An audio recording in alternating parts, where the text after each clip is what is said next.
I think you then look at his stewardship in terms of our national security.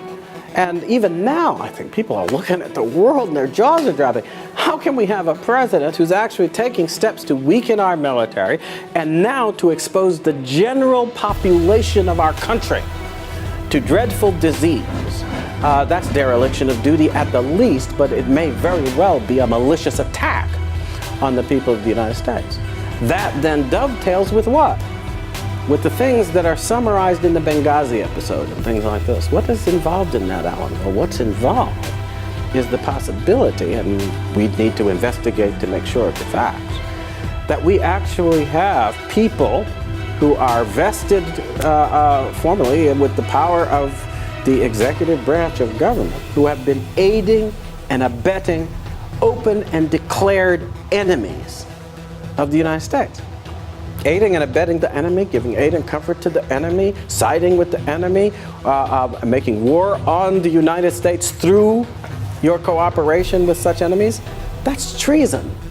Last time I looked, it was an impeachable offense, a high crime against the Constitution of the United States. Is that what is taking place here? We need to know that. Perhaps, though people don't realize it, the most serious offense of all is to abuse the force of law in order to coerce people with that force to act against what they know to be right.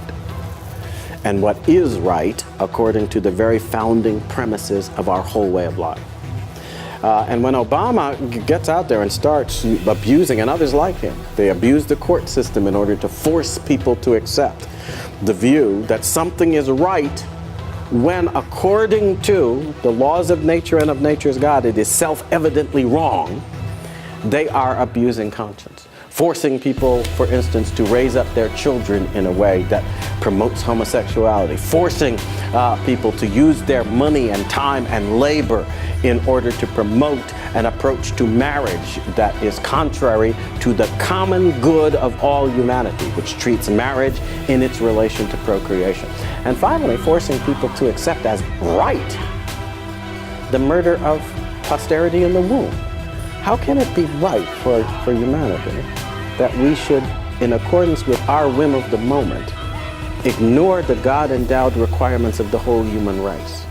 That doesn't make any sense. So I think all of these things constitute high crimes and misdemeanors for which Obama and his cronies must be called to account. But, final point, the Republicans seem absolutely unwilling to do this.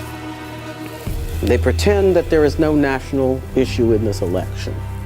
But the truth of the matter is, the only reason they're having to pretend there isn't one is because they know good and well what all of us know, that Obama's destructive abuse of the powers of the executive branch is the national issue. And they just don't want to talk about it.